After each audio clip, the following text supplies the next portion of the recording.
Good evening, ladies and gentlemen, and welcome to the Southeast Alaska Discovery Center. I am seeing a couple of faces that I don't recognize in the room. So my name is Hazel, and I am one of the interpretive rangers that work here at the Discovery Center. And out in the lobby, you'll find Ranger Willie. And without further ado, I am going to hand it over to Ginger and let her get you started.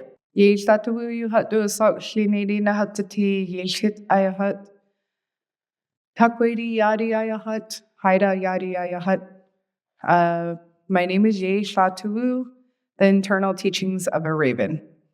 I am Shiinedi. I am from the Kuyu Islands, and I come from the Raven House. I'm a grandchild of the Sanyaa Kwáan Takwedi, and I'm a grandchild of the Haidas. I am a member of Camp 14, previous member. I just need to pay my dues. I am a current member of Camp 15, Saxman. It's an honor to be here tonight. Gunakshish to the Discovery Center for extending another invitation. Today we're going to do Elizabeth Peratrovich. Every time I come into the Discovery Center, me and Teresa Varnell really brainstorm on, what could we bring into the community? What does the community need to hear? What does our next generation need to hear? So I thought really long and hard, and I thought, when Elizabeth Peratrovich was in her youth, who were her mentors? So if Elizabeth Peratrovich was sitting in our audience, what would she need to hear? What did she hear as a preteen? Who was her mentors? Who led her? Who gave her that fire? And so I thought of the most amazing, we are missing a couple. We had a couple panelists drop out because of they're not feeling good, but we have an amazing panel of Indigenous women in front of you that are leaderships in many different ways. They may wear many different hats, but the first hat they always wear is a clan member. They serve their clans and they honor their clans and they carry their traditional values. These Indigenous women sit in front of you, sit on huge leadership places for the Totem Heritage Center. We have the president of the Ketchikan Indian community here, of the second largest tribe in Alaska. And we also have a board member of the Cape Fox board. So we have corporation leadership here. We have Totem Heritage leadership here. Totem Heritage is sacred and she protects all of our old relatives. It's a very, very sacred job. And she gets to work with clan leaders and other master artists and to bring honor to them. So, Gunakshish Ha'a and Doiksam Nusam, thank you for all being here today. We gather to honor the warrior of justice, a woman of profound strength, Elizabeth Peratrovich. She stood against oppression not just with words, but with an unshakable belief in the power of our people.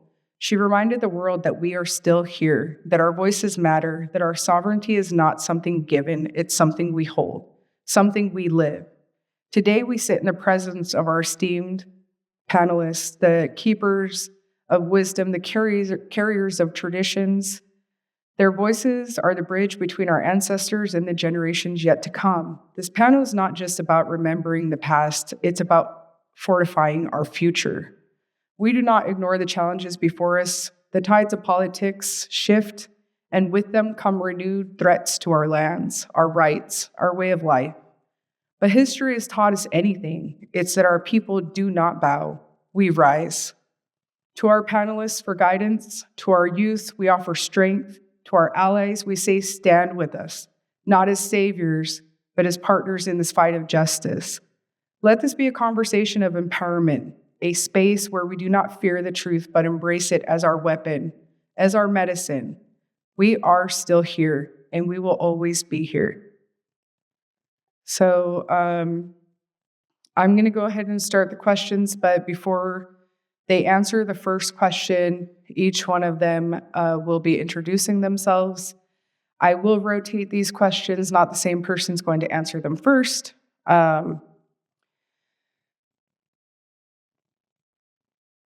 So the first question is going to start with Candice Williams. She's Shiinedi, and it's going to go to Gloria Burns and Teresa Dewitt. The first question is, Elizabeth Peratovich's fight for equality changed history. How can we, as Indigenous people, continue her legacy in today's political climate?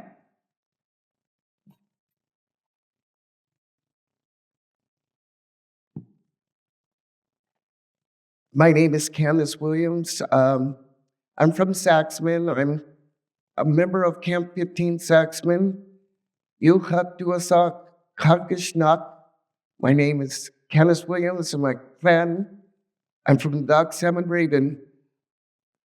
When my ancestors lived on Kuyu, they were forced to go to Plawak to send their children to school. So my mom actually grew up with Frank and Elizabeth in Klawak Creek. And she would tell us stories about it. So I was honored to hear stories, and that's sometimes how our ancestors passed tradition on, is storytelling. And today we celebrate Elizabeth Peratrovich Day. I think Alaska's the only one that does. I'm not sure. But the question is, Elizabeth Peratrovich fought for equality and changed histories. And how can we, as an Indigenous people, continue her legacy in today's political climate? One, I know we need to attend events like the fishing game that affect our people and the people in Ketchikan, subsistence lifestyle.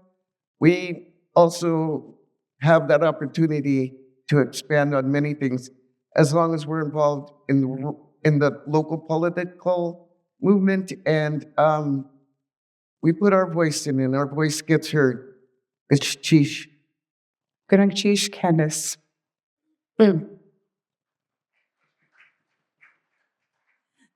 Hadalasis, Glunkings HD Goodinge Lagen, Dolores Churchill di Nano di Egen, Holly Churchill di Albu Egen, Ils Hilestan Yaskian, Gloria Hinudi Kaang.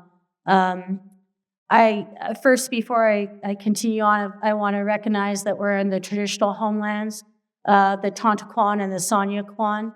And as I share these words, I want to acknowledge that there's leadership from Camp 14 in the room, and there are members of both Camp 14 and Camp 15 here. Candy really started with something that was important. She talked about a personal relationship that her family had with this tremendous leader who did so much to change the landscape of Alaska. My nanny always likes to remind me that Elizabeth was a powerhouse. She was amazing, and she was made amazing, even more amazing, by her husband and the support of her husband's family. That together, they did that together, that she couldn't do it alone, and that strength of balance really made a difference. I don't know that many people realize that my nanny Selena was married to George Peratovich. George Peratovich was Roy Peratovich's half-brother. And so a lot of those conversations that they had, the speeches that were written, that were said in front of the legislature, happened in my nanny's house on Woodland that nobody lives in anymore. And so I think it's important to know our history. And when we ask this question, Elizabeth Peratovich's fight for equality changed history. How can we as an Indigenous people continue our legacy today in this political climate? I think it's important to remember that the political climate always changes, and there's an ebb and a flow for Indigenous people, and you really have to be cognizant of what that looks like. If you look historically, by all accounts, Nixon has a very bad reputation. But if you look at Indian law, Nixon has a really amazing reputation. And so I think that you have to look at every single thing point by point. And the thing that I always think of is when I'm voting, when I'm doing things, I always vote aye for Indigenous. There are a lot of Republicans that sit in primarily states that have Indigenous people. You have to know people's issues. You have to know what motivates them. And then you need to organize around those things that you feel powerfully strong about. And there are ways that you can do that. You can become involved with the Sisterhood or the Brotherhood. You can become involved with a tribal organization. But all those things together, they create balance and they create a system. And we always have to reach out to our allies to go ahead and make sure that we're leaving something for the 7th generation. I think if you always vote and you're always doing things not thinking about your own self, but about what you're leaving 7 generations from now, then we will get there.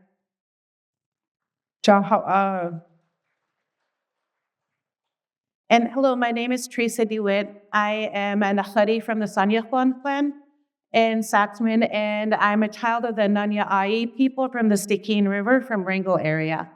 And my view of looking at the first question is, how do we support Peratrovich and her time era? Because she don't represent just herself, but she represents a large portion of people at that time that fought for something that a lot of people thought was impossible.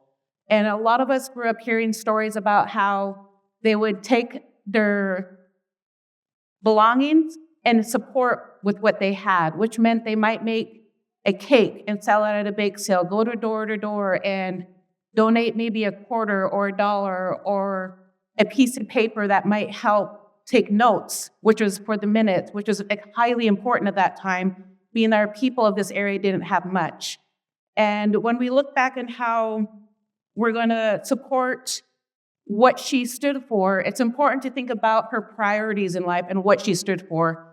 It wasn't just for equal rights, but she had a passion for the land, for the people, for unity, and to what it's going to uphold. So when we look at it as Indigenous and non-Indigenous people of what she stood for, it's important to think of unity. Like Gloria mentioned, that we come together and we support the thought, not just the thought, but also by the action. So whether it's going out and attending an Alaskan Native Brotherhood, Alaskan Native Sisterhood meeting, or going up to a bake sale for a local dance group, or it might be attending, like they mentioned, is a subsistence meeting, not just to attend it, but to be active in it and gain knowledge about it.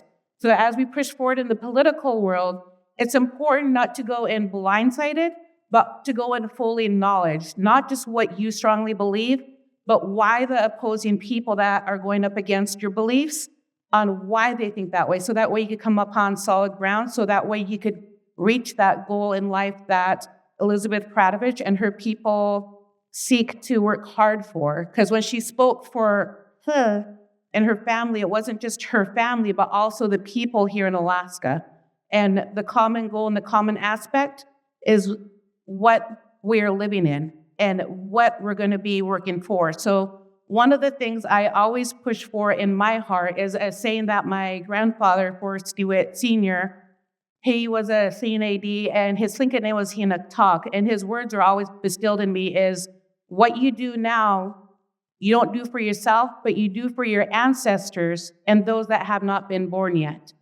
And you never carry your word useless, but you carry it with strength, because you don't carry it for yourself, but for what our Tlingit people call shagun.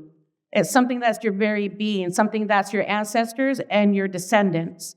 So whatever we do with full thought, as her generation did, not just for the sake of doing it. Ganakshish, Nehari, with great words. And I agree, please attend the Fish and Game. If you're having herring egg distributions, just know the largest living spawn is underneath attack. Sitka tribe is working very hard to make sure they get full control of maintaining that spawn and preserving it and taking care of it for the future generations. It's the only one in the whole world that's that large. And they were just in Ketchikan. They didn't even allow the meeting to be in Sitka. So when they say show up, we do need you. Sitka needed you. Sanyaa Kwáan, their waters were underneath attack. So that's a good way to show up. Camp 14, Alaskan Native Brotherhood and Sisterhood, you can become a member. You don't have to be Tlingit. They're open to everybody, and you can also become a member online. So don't think it's still by cash. They have upgraded. However you want to be Camp 15, get a hold of Frank Saluda, the president. Question number 2. With the newly elected government, what threats do you see to our sovereignty, and how can we stand firm in our self-determination? Gloria Burns. Sanyaa, good day. I think that this is something that I think about all the time. And I have to be honest that with every change in Western government, there's always a threat to tribal sovereignty. People in general, the general public, does not understand the trust and treaty responsibility that the federal government has to Indigenous people as per the Constitution.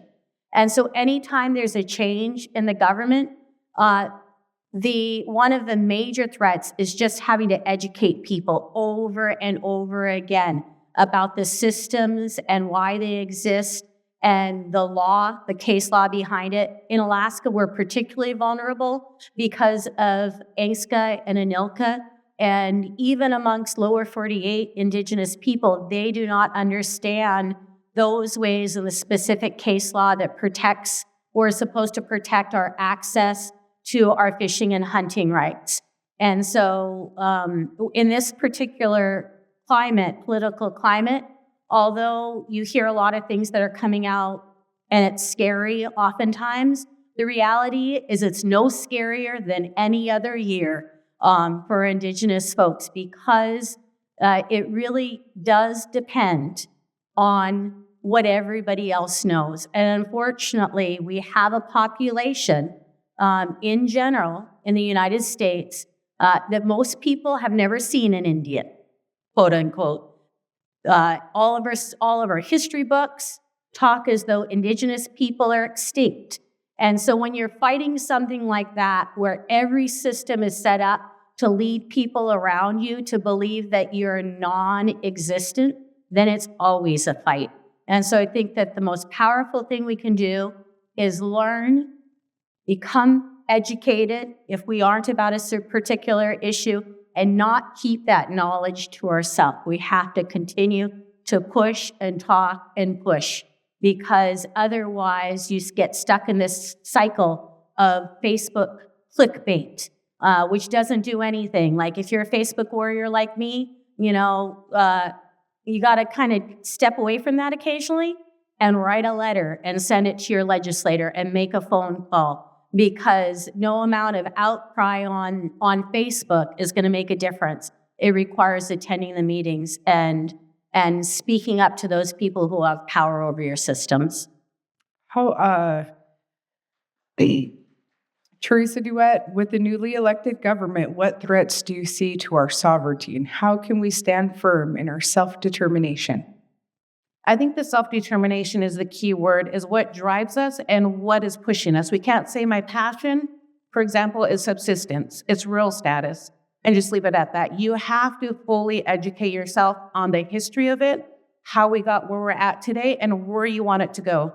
So whether it be attending the subsistence boards here about the rural status that recently occurred, as a lot of you probably followed along with, or attending legislation.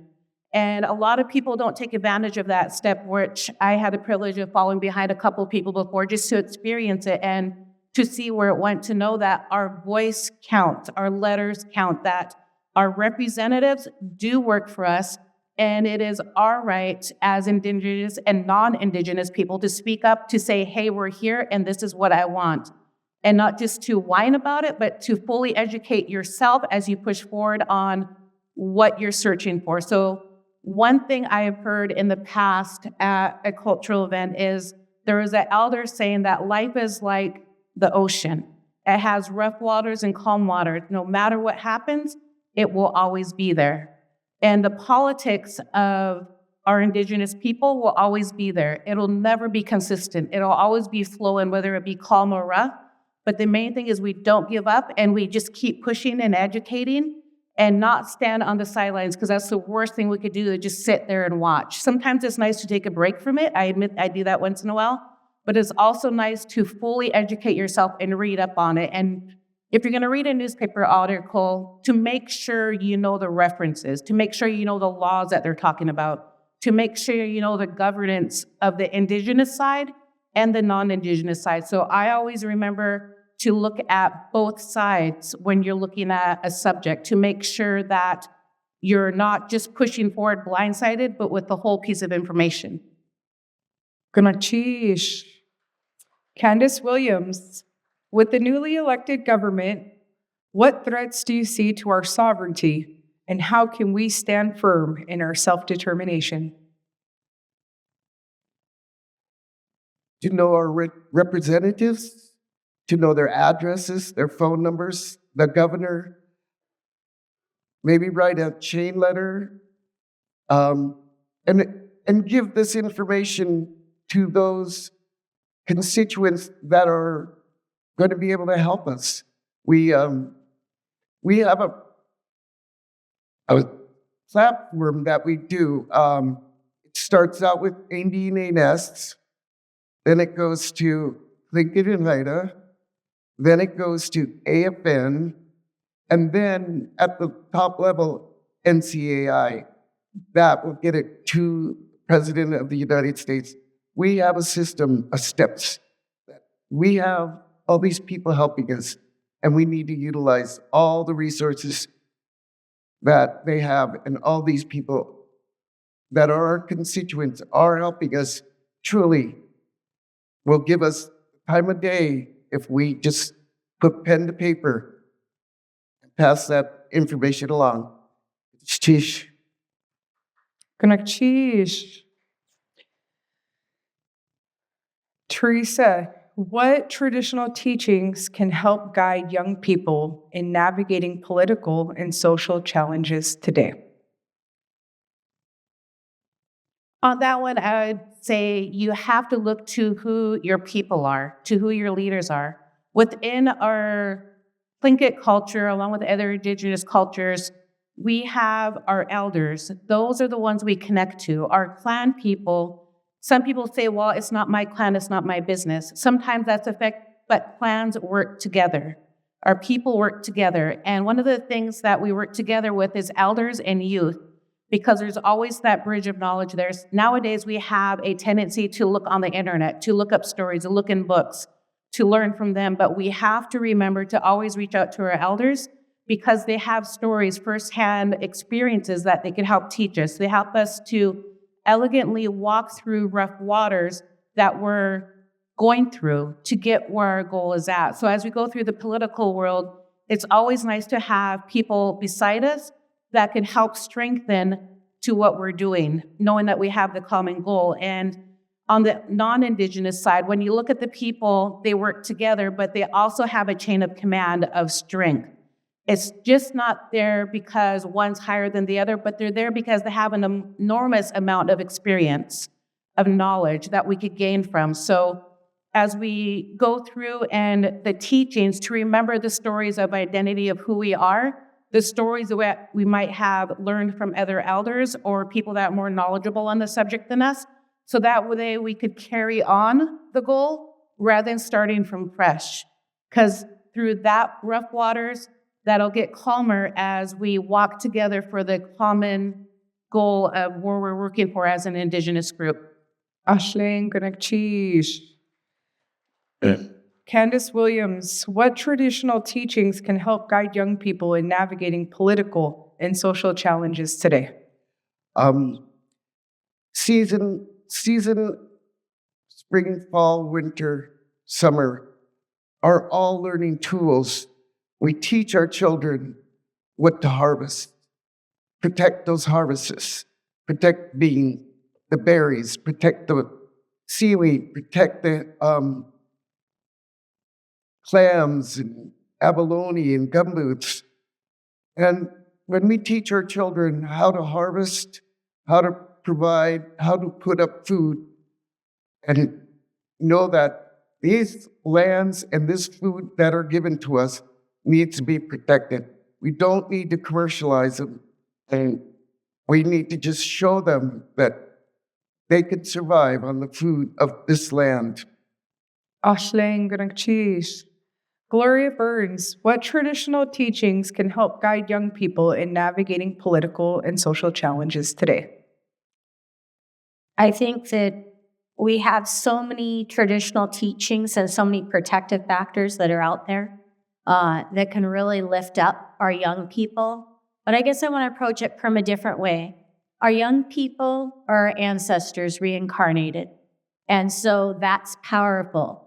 So when they decide to come to a space to share what they have, you have to be ready to uplift them in that space. And so, I really think that there's these traditional teaching, Yakudungung and Haida, which is respect for everything, respect for the rock, respect for the air, respect for yourself, respect for your clan neighbor. Everything is respect, Yakudungung. It's the primary thought idea in Haida culture. And so with that, you have to have respect for your young people. You have to have respect for yourself and your young people. And young people, when they're shown that kind of respect, they'll raise up into places that you need them to be. And so I would say that most important of all the teachings that we can encompass within that, and there are many things we can give to our young people, but if we don't put them in a place where we respect them, how will they respect themselves? And how will they step into a position where they're going to be ready to lead when we need them to lead?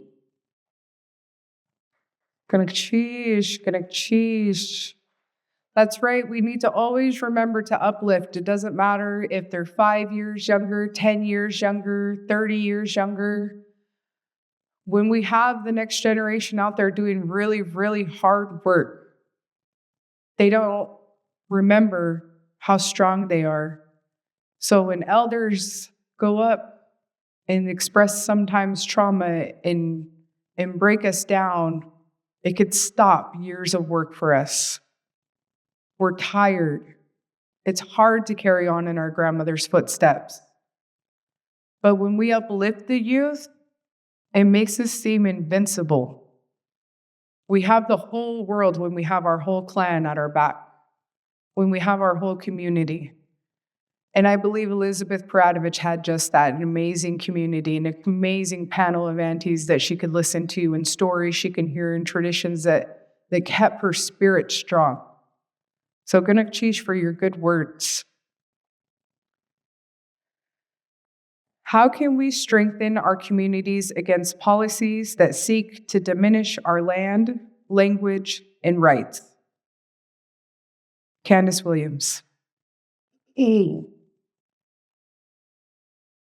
Again, by attending meetings that affect our subsistence, our culture, our language, and by allowing the youth to be involved. And I think we do a pretty good job about that. Ketchikan was a milestone of Elizabeth Peratrovic's work because she was unable to go to main school or K-High, and she dominated it by convincing them that she had a seat at the high school because they wanted her to go to the Indian school. By maintaining our education, we also are maintaining our knowledge. So knowledge is powerful. And she did a good job, because I went to KI too. Gunakchish. Gloria Burns. How can we strengthen our communities against policies that seek to diminish our land, our language, and our rights? Show up. Be there. They can't take anything off the table if you sit at the table and you don't let them take your piece of the pie. You have to be there and you have to be willing to speak. And I think it's more than just being in the policy spaces. We need our warriors. We need our people who are determined to exercise their practical sovereignty. It may come a time where you have to tie yourself to a tree. Are you hanging out with people who are going to tie themselves to the tree with you? I mean, it's really, who is in your circle? When it comes time to sit on the fishing boat or sit in the water or sit on the land, are you with people who are going to be there not just in policy, but in exercising your practical sovereignty. And so I say you have to do all the above. You have to show up at the meetings. You have to be ready. You have to have a plan. And then you have to be able to look at your opposite and say, when you're under attack, I am under attack. And we're all going to be there together. And then you have to pull all your allies in and create a braided rope that nobody has the ability to pull because you're just not willing. When all the fish are gone, when all the water is polluted, when the air is raining acid, I'm going to still live here in this place. I don't have anywhere else to go. And that's powerful. And Teresa's not going anywhere, and Ginger's not going anywhere, and Candy's not going anywhere. So there doesn't need to be any space in between us. And together, that is a way that you're going to go ahead and affect change. Ashling, Teresa, how can we strengthen our communities against policies that seek to diminish our land, language, and rights? As they seek, they have a goal and plan as much as we do. And when we set forth our plans as we get together and combined, as the other two mentioned, it's always good to show up out and participate. So as we fight for rural status in our different communities, assistant status, language status, to even have it in the high school, it took a lot for people to get language in the high school. As an example, it's not so much as, okay, it's there, but who's there to support it? Who's being active? So as soon as they say we only have one child in the whole school district showing up for a language class at the high school, are they going to keep it going? Absolutely not. They're going to cut it. So we have to not only support it, but be active in it. Make sure it's occurring on a daily basis. So when we fight, since we're not going to say, we got it, we're good. I'll wait for my cousin to go out and get gumboots for me. I'll wait for my niece to go out and get herring eggs for me, my nephew to go out and get salmon for me. No, I have to be there, show up, participate, monitor. If our salmon diminishes, how will I know? I just know that my nieces and nephews would be nice enough to share their salmon with me. You have to be there to know what's going on. You have to have the knowledge of what's going on in the language departments in our area, what knowledge is going on in our rural status, and what's going on with their sovereignty rights, what's going on with KIC. They do so much front for us, and they fight so much for our Indigenous people, as does KFOX. But behind the scenes, they go through a lot. If we're there to support them, to say, thank you, I totally appreciate what you're doing, that's definitely an amazing support, showing that you acknowledge what they're doing and the time that they put into it. So as we go forward with the knowledge, to remember, always show up, participate with what you can to keep it strong.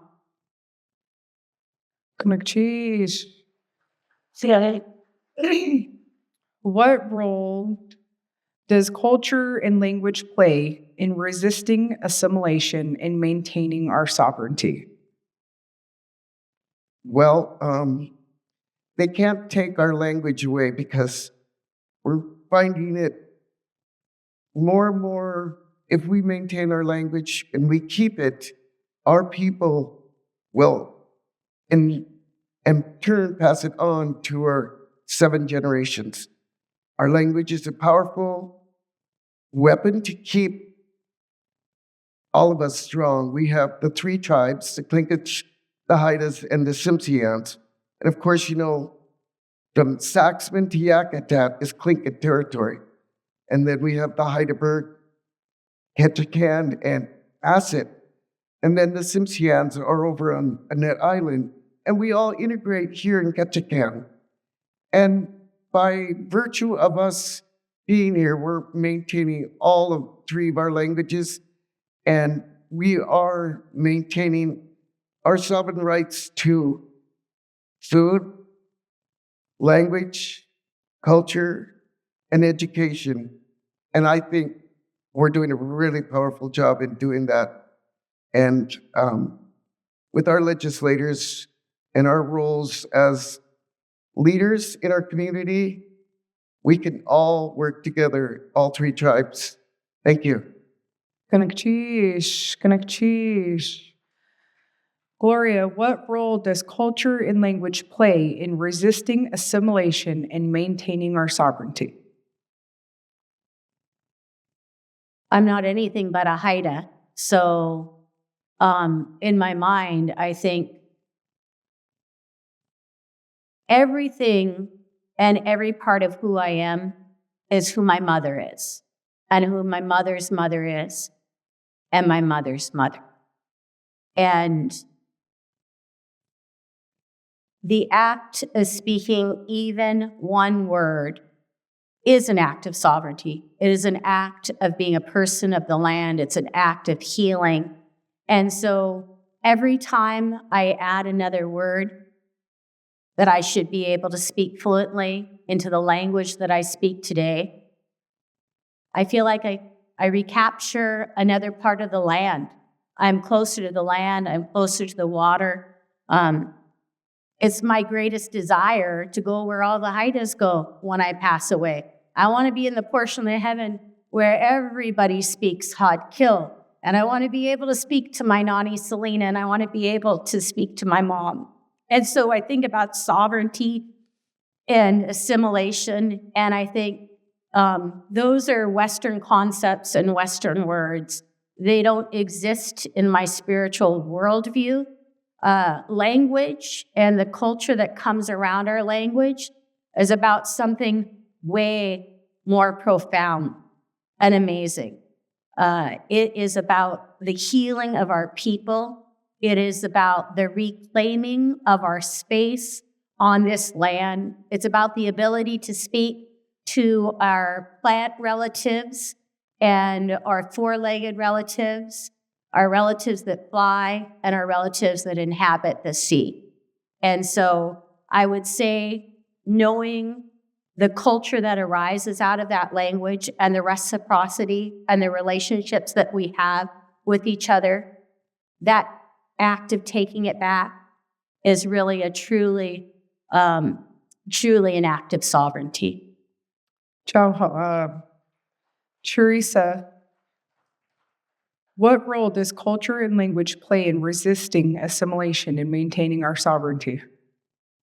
Language plays a huge part in our Indigenous people of remembering who we are and where we come from. And as I mentioned, a part of being Shagu and being our very essence of who we are. And our Tlingit people, we have at the time of life for our young females where they would get their libret, they would get their piercing. It's not just something they put a hole in their lip and put something nice and fancy and pretty in there, but it's something that their maternal auntie was due to the young females, their nieces, to remind them that whatever comes out of your mouth comes out of your mouth. It could hold somebody up or it could sink them. To carry your words precious. And that's how our ancestors thought. That's how they lived. We don't want to sink our younger generation. We don't want to sink our ancestors. We want to uphold our balance of life, uphold each other, whether it's Tlingit, Haida, or Tsimshian, but people in general, to give strength. So that way we could survive the assimilation process, because no matter what, things will change. But are we going to continue to carry on our ancestors' goals, their roots, their morals in life, and what's going to be left behind? That's the big decision. So when we push forward to remember to bring forward our ancestors and remember that the words are precious, that the language is precious, and it helps us to remember how our ancestors thought, because nothing was done without meaning. Candice. It's absolutely correct. What role does culture and language play in resisting assimilation and maintaining our sovereignty? People look at the Alaskan Native Brotherhood and their caps and kugenas. Our kugenas we weren't allowed to wear any regalia. If we wanted to participate in the U.S. government, we had to speak English. There's many camps that weren't formed as a camp, but still had equal rights on the voting floor at the Grand Camp. because they chose not to speak English. So as the Alaskan Native Brotherhood came, they still wore their colors, and they still do today, and very proud.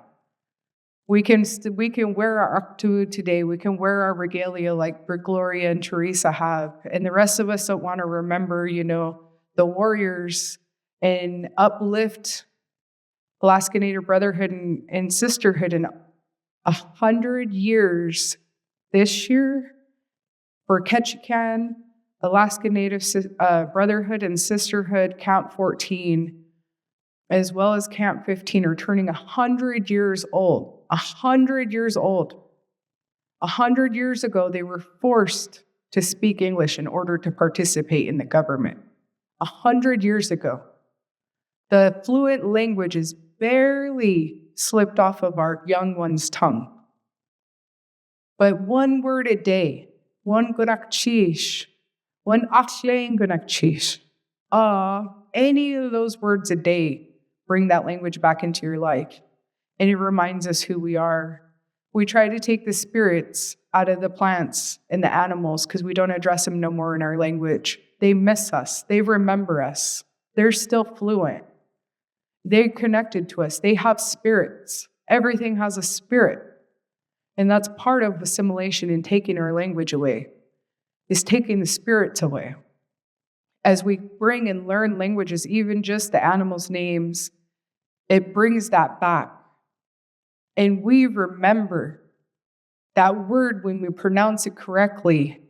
We carry our ancestors' DNA, and it's almost as if we feel fluent again because we remember who we are.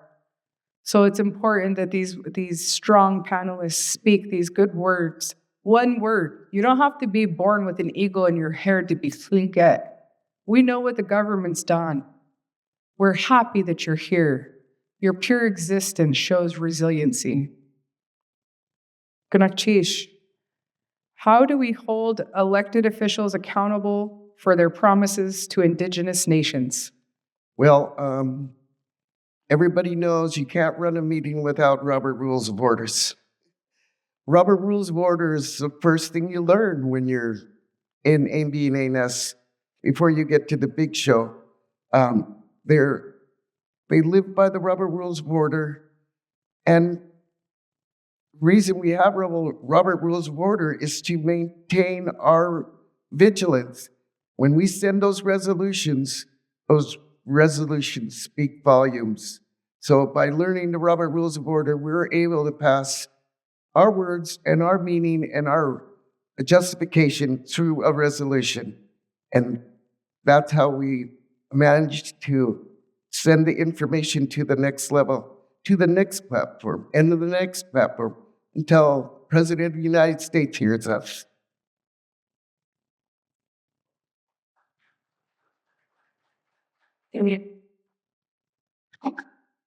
I'd just like to take a moment and invite our fourth panelist down if she wants to join us. We see you, Teresa. Okay. Vote. Vote and create an environment where everybody in your family votes. I think particularly in an Indigenous community, I often hear it from my neighbors and even in non-Indigenous folks and allies. My vote doesn't count. My vote doesn't matter. Elections have consequences. Period. End stop. Our people worked really hard. It was a hard fight for that right to the ballot box. And so I'd say, don't just vote yourself, but create a community of people around you in which it is not acceptable in your family not to vote. I think that in the end, you hold people accountable with the power of your purse and the power of your vote. Vote with your money and vote in the ballot box. And when people tell you an untruth, when they lie to you to your face, do not walk along and think that the next time that they talk to you, that suddenly they will tell the truth. What you see is what you get, and vote upon that and be active.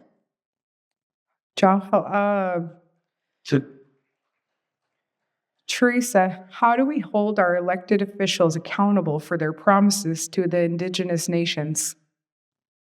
On that one, I would have to say simply follow up. If you see something that you don't like, that you see that was not promised, that goes against what that political person stood for, don't be afraid to literally approach them. Say, hey, let's have coffee. I want to discuss what we talked about previously.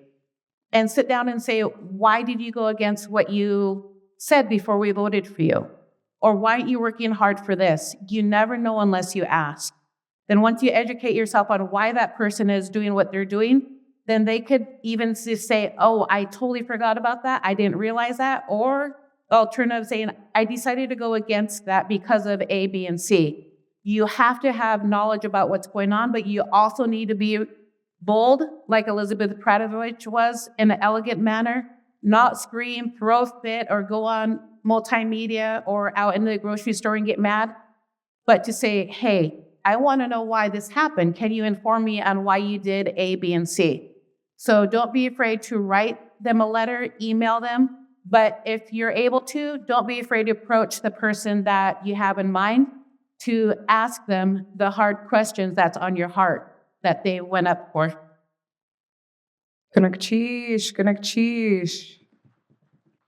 It's very important to show up. Just right here in local, we had our city of Ketchikan almost allow fake totem poles to be erected in our city limits.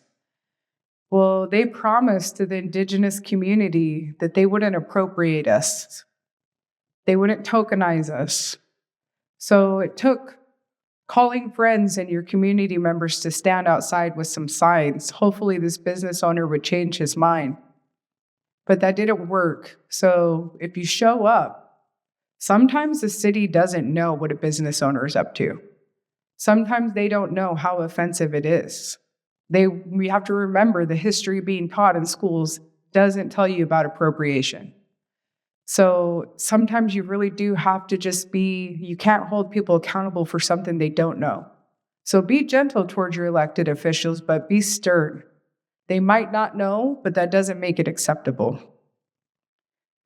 What message do you have for Indigenous youth who may feel powerless in the face of political oppression? Gloria Burns.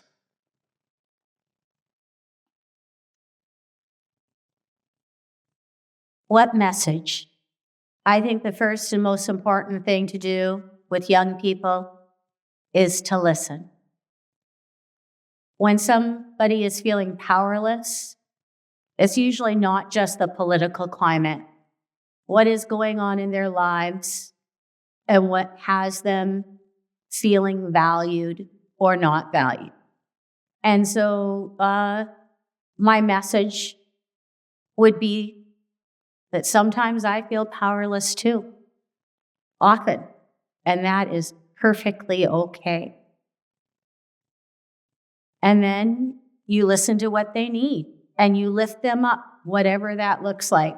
For young people, it could be as simple as a bagel with cream cheese and a moment where you just take the time and stop and listen.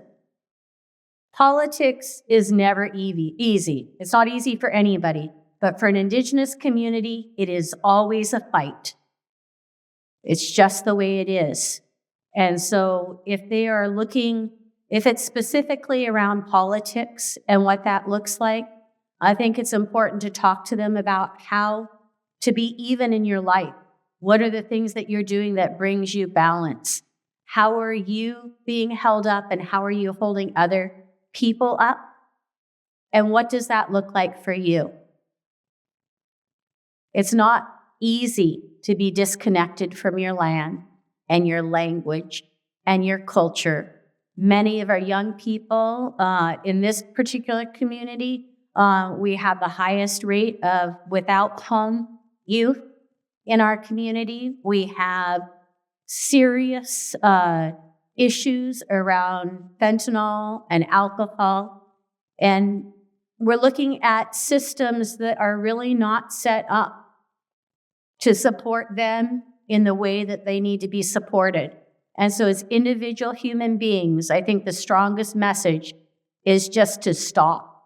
Stop and sit down and listen and love unconditionally.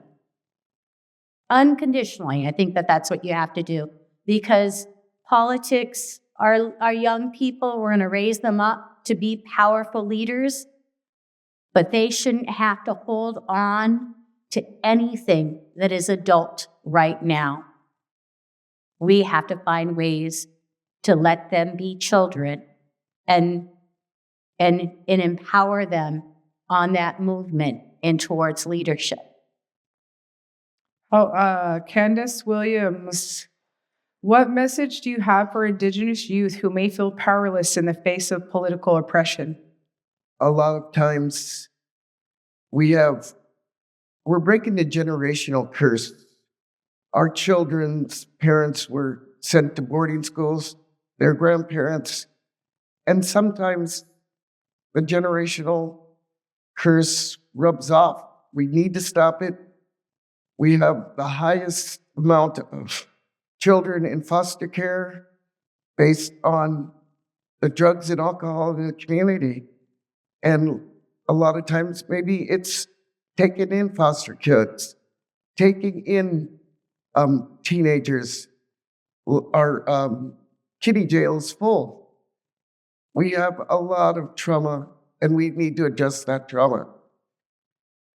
Whether it's individual or support them in community group sessions, there is trauma to our children, and we don't want that to go to the next generation. Ishtish. Kanakchish. Teresa, what message do you have for Indigenous youth who may feel powerless in the face of political oppression? Well, powerless is a very scary word that a lot of us don't talk about. In public, we like to say we're strong, we could push forward, but as a youth, as anybody, we have to be brave enough to say, you know what, I don't feel strong in this subject. There's a lot of things that I may know, but there's a lot of things I don't know. There's a lot of goals I want to reach, but I don't know how to get there. And it's always nice to sit and reassess, what are you feeling powerless about? Where's your weakness that you're getting pulled down with? Then when you reassess what's pulling you down, to think about who has that strength within them. Who could help me reevaluate how I could add my personal strengths to the goal that's pulling me down. So when we talk about all the things that are oppressing our people in these areas, it's nice to think they're not by themselves. It's nice to say, you know what, I went through tough times as well. I felt so powerless in my life at a younger age or even last year, but this is what I did to surpass it. This is what I did to gather strength, and this is who I reached out to. So don't be afraid to open up your heart to the younger ones, and the young ones, don't be afraid to talk to your elder or somebody that you trust to say, hey, I want to do this, but I don't know how to do it. Can you help me? So reaching out to one another is one of the things that we could definitely gather strength from. Like cheese. As we're cutting kind of close, I usually like to go on Indian time and make you guys stay a half an hour over. But thanks to AI, it calculated my 30 questions down to 10. So you're not on Indian time, you're on AI time. So you can thank AI for that. You can just pull Siri out and tell her thank you. We're going to make this the final question, and it's a really important one. And if you walked in late, remember these questions are being asked, but when each panelist is responding, they're almost responding to the preteen Elizabeth Peratrovich herself. This is supposed to inspire our youth. It's to uplift our community and to be together and stronger. And what it means, it's supposed to eliminate the fear of this new government. You know, Gloria Burns said it herself, quit doing the clickbait. Yes, they might have just released something, but unless you heard it from your tribe, don't be afraid, because that's what they want. They want to implement fear into you, make you feel weak, helpless. You're not. You're not. Elizabeth Peratrovich done reminded us and still reminds us today, we are those savages. We're not going to allow you guys to run through us again. You can keep posting what you want to do, but what you're going to get done isn't that. We have amazing Indigenous leaders that we need to continue to uplift and support. The ones that are in the heritage centers protecting our relatives so they just don't get relocated and transferred and sold off to museums. We have the president of the Ketchikan Indian community who has many tribal citizens to serve, from youth to elders, who goes and travels and advocates and shows up to Fish and Game, who fights for rural status, and who also is an auntie at home, who consistently reminds her nieces and her youngest legend to protect and keep our food sacred. Okay, so it's important to be an auntie, it's important to be a sister, but most important it is important to be us. It's important to be me as she and AD. That comes first. So when we have this last question, I want you to answer it. And I know I took these panelists through a roller coaster of emotions, and I genuinely apologize. I wasn't trying to get to you ladies like that, but I want you to answer with as much answer as you can give, and just know that you're talking to the preteen Elizabeth out in the crowd. What kind of mentors did she have? Who inspired her? Who gave her the strength that she has? Elizabeth Peratrovich stood before lawmakers and spoke with courage. What advice do you have for the young Indigenous leaders who wish to speak truth to power? Teresa.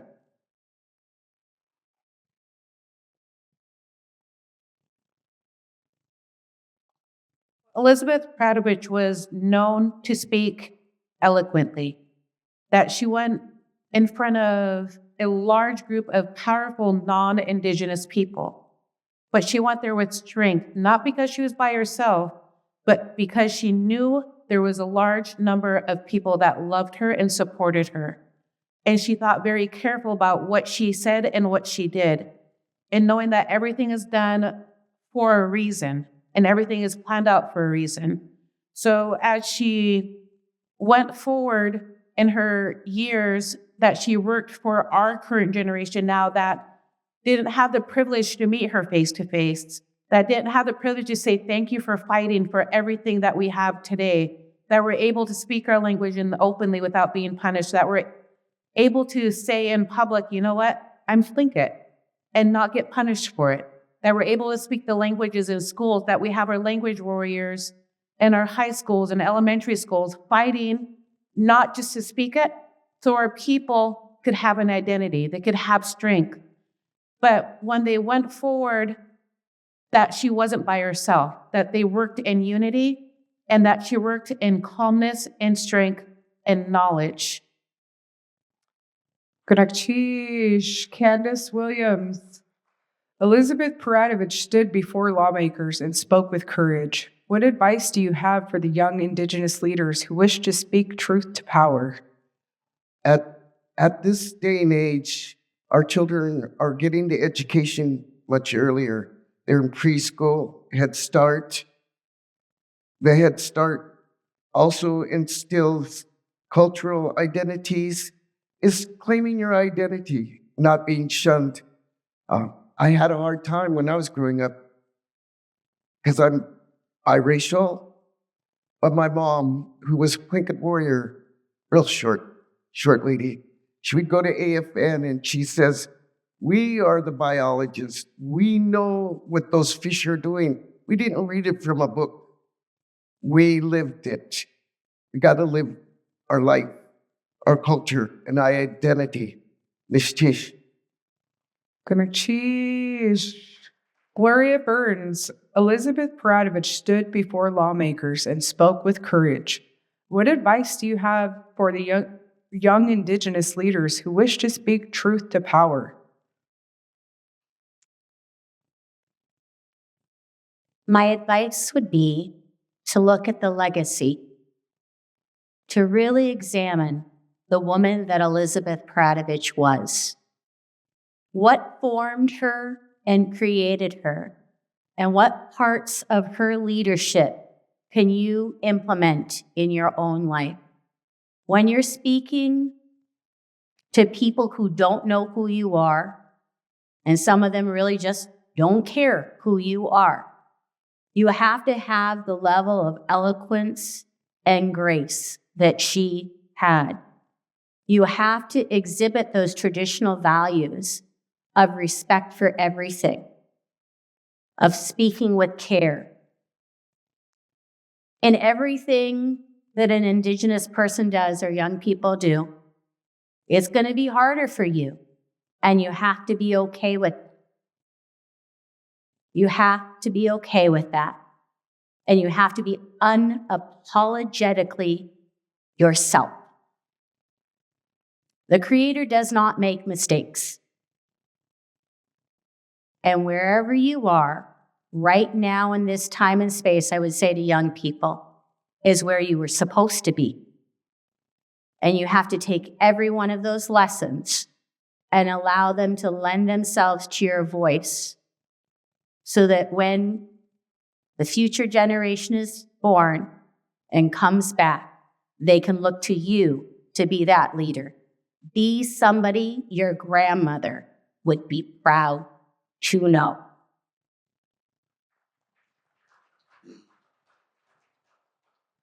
Ganakchish. I'd like to encourage you guys to continue to go be an ally, to continue to show up to these meetings. I want to uplift everyone. If you're in Ketchikan, go join Camp 14. If there's a time to be involved, it's now. That's the grandfather of everything. The grandfather of tribes, the grandfather of corporations, everything. There's ways you can be involved in the Alaskan Native Brotherhood that you're able to host Elizabeth Peratrovich Day. You're able to go and participate in the 4th of July. You're able to go inside the schools and speak with the students. You're able to go to the legislators. You're able to submit resolutions every year at Grand Camp. Hundreds and a lot. I don't know if it's hundreds, but it's a lot of resolutions, or maybe it feels like it's a lot because it's a long time. But I should not be the youngest one in that room. I shouldn't. I'm 37, and I should not be the youngest one in that room. I am not considered that much of a youth. We need everyone to be involved. And if you want to just go be a part of fundraisers, join the Sisterhood. If you think you just need to be sticking to resolutions, go join the Brotherhood. If you feel like there's something in your community that just isn't right, you need to speak up. But one thing we need to do is stay together. The discrimination era is done, and we're here to remind everybody we're done. Be a good neighbor. Uplift our youth. Go find the next young Elizabeth Peratrovich and uplift her to join the school board. I sit on the board of ethics for the Ketchikan Gateway, where I'll gladly stand up for an 18-year-old youth member. They do not have to be in their 30s and 40s to serve on a table. Those kids should be in the chambers from the time that they're born, like we were. They should be in meetings, sitting at our feet. They should be fundraising with us. They should be attending school boards with us. That's their education. There's no limit. There's no age. There's no experience. The experience, you get it when you're there. But be that auntie, be that uncle, and be there for our next generation, because that's the ones that are going to show and flex the true sovereignty, because my grandmother gave me a voice. My grandmother passed down knowledge. My grandmother gave me my aunties. Show up. We need help. The herring need to be protected. Our waters need to be protected. Now is the time to stand up next to your neighbors and remember, we don't have any rights to lose because there are no ones to take from us.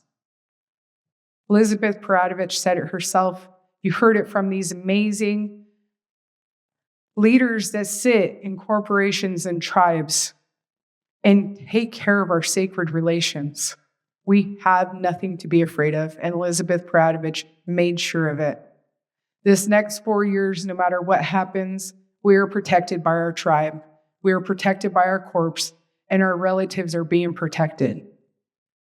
So as you move forward, make sure you encourage the next generation. There's nothing to be afraid of. We're still here, and we're not going anywhere. Gonna cheese for coming tonight. Can we get one more round of applause for our panelists?